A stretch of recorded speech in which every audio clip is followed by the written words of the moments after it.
Prepare to be shocked as we travel deep into Egypt, where a startling discovery has shocked the whole field of archaeology. Get ready for everything that has changed because of this terrible new discovery in Egypt. And in this episode, we're ready to set out on a breathtaking adventure into the unknown. The immense desert sands of Egypt have always exuded a sense of mystery and intrigue, and it was in this alluring environment that a group of daring archaeologists set out on a voyage that would fundamentally change the way we view history. They went out to discover the mysteries buried under the surface with instruments in hand and an adventurous attitude in their hearts. Egyptian scientists are trying to solve the mystery of the mysterious cemetery. It was discovered more than a century ago. The mummy of Akhenaten, which was found inside the tomb. Egyptian researchers are seeking to uncover the mystery of the mysterious tomb that bears the number 55 in the Valley of the Kings, west of Luxor, southern Egypt, through a research project to document and collect studies that dealt with the history of the unidentified tomb, which was discovered by the British Egyptologist Edward Russell Urton, during his excavations in the valley in 1907. The difficulty of revealing the identity of the owner of the tomb is compounded by the absence of inscriptions or drawings showing the name of its owner. Archaeological researcher Ahmed Amr told Asharq al-Awsat, Tomb No. 55 is incompletely built, and there are no decorations in it, and the construction may have stopped due to the death of its owner before the completion of its construction, or perhaps because of the construction workers' revolution in the era of the 19th dynasty, which witnessed unrest due to the workers not receiving their dues and supplies of food and nutrition materials that they were working in exchange for in light of the lack of innovation in the concept of currencies at that time. He added, although King Akhenaten's sarcophagus and funerary furniture were found inside the cemetery, it cannot be proven that the cemetery belongs to Akhenaten because he founded a new city in northern Upper Egypt, which is now known as the Tel El Amarna area and Minya Governorate, indicating that he was not even found now on the tomb or mummy of Akhenaten or his wife Nefertiti. Amr believes that verifying the names of the tombs of the pharaohs takes place by referring to evidence, and drawings indicating the name of the owner of the tomb, but in the case of the mysterious tomb, there is nothing indicating its owner. The Egyptian Society for Archaeological and Tourism Development in Luxor announced the launch of a research project aimed at collecting studies and writings that dealt with the history of the unidentified tomb.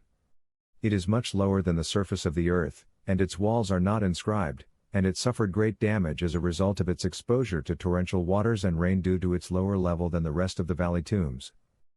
Ayman Abu Zaid, head of the association, said in press statements yesterday that the research project aims to monitor and analyze all archaeological research and studies related to the cemetery, reread those research and studies according to the availability of new data, and try to find its owner. And he added, they dream of finding an answer to the difficult question. Is the owner of the tomb King Akhenaten, who found his sarcophagus in that tomb? Or is it owned by Queen T? Or owned by Queen Nefertiti? And they are the two queens whose funerary furniture was found in that cemetery? The western mainland is full of dozens of ancient tombs built by the kings, queens and nobles of ancient Egypt, in an area located at the top of the mountain, in a steep valley, and it is the richest place in the tombs of the kings of the pharaohs. Archaeologists disagree about the identity of the mummy that was found in Akhenaten's sarcophagus inside Tomb 55. While some believe that it belongs to Akhenaten himself, others assert that it belongs to the mysterious ruler Semenekari, who ascended the throne after Akhenaten's death, but he died shortly after, and then Tutankhamun was declared the new pharaoh. There is not much information about Samkari, so he is an ideal candidate for the mummy of Tomb 55. Hidden rooms in the tomb of Tutankhamun may solve a mysterious secret about Nefertiti. Hidden rooms in the tomb of Tutankhamun may solve a mysterious secret about Nefertiti. Experts have claimed that a series of hidden chambers in the 3,400-year-old tomb of Tutankhamun in Egypt's Valley of the Kings may be the final resting place of Queen Nefertiti. The famous queen ruled Egypt between 1353 and 1336 BC, and Egyptologists believe she was buried in the Valley of the Kings, but her tomb has not been found. A team of archaeologists, led by the former Egyptian Minister of Antiquities, Mamdouh el-Damati, of Ain Shams University, used a land-penetrating radar (GPR) survey to uncover the hidden secrets of the ancient necropolis. Radar scans have found passages within a few feet of Tutankhamun's burial chamber, which appear to lead to a larger chamber, 32 feet wide and with a ceiling 6 feet high. The large chamber inside the base was found a few feet to the east, and about the depth of Tutankhamun's own chamber. Some Egyptologists believe it may be the lost tomb of Nefertiti. The unpublished paper, reported by Nature, revives the old theory that King Tut's tomb is a larger place where Queen Nefertiti is buried. Some Egyptologists claim that before the rule of Tutankhamun in the 14th century BC, Nefertiti ruled as a pharaonic queen. Experts believe that because of its great influence and cultural importance in ancient Egyptian history, it should have a tomb in the famous Valley of the Kings. The research team believes that the room they found outside the tomb of King Tutankhamun may have been the burial place of Nefertiti. Scientists do not know if the new space is actually linked to Tut's tomb, but they say its vertical nature relative to the main space suggests a link. The team studied a theory that says that Tutankhamun's tomb is unusually small for a royal burial site, so it must have contained hidden burial chambers. The tomb of Tutankhamun was discovered in 1922 by the English archaeologist Howard Carter.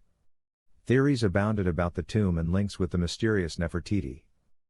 Radar imagery is an exciting development, said Ray Johnson, an Egyptologist at the University of Chicago's Oriental Institute who was not involved in the study. There is clearly something on the other side of the north wall of the burial chamber, according to Nature. In 2017, Francesco Porcelli of the Polytechnic University of Turin, Italy, conducted a GPR survey inside the tomb and ruled out the presence of any hidden chambers. British Egyptologist Nicholas Reeves has spent a large part of his career working in the Valley of the Kings, and says the hidden chamber is not the place he expected. Reeves assumed that it extended north of Tutankhamun's tomb instead of turning to the right, as the findings suggest, but he still believed Nefertiti was inside the tomb. The findings, Reeves says, are so significant that an international conference should be convened to consider next steps. Meanwhile, Aidan Dodson, an Egyptologist at the University of Bristol, UK, said he was not convinced that Nefertiti was inside the chamber, but believed there was a second tomb. Al Damity explained that the survey included a team from TerraVision in the United Kingdom, and engineers from his university. TerraVision conducted an earlier survey of the tomb, named KV-62, but had to cut it short after a request from Egypt's Supreme Council of Antiquities. They returned with Al Damity to complete the investigation, which included scanning outside the tomb.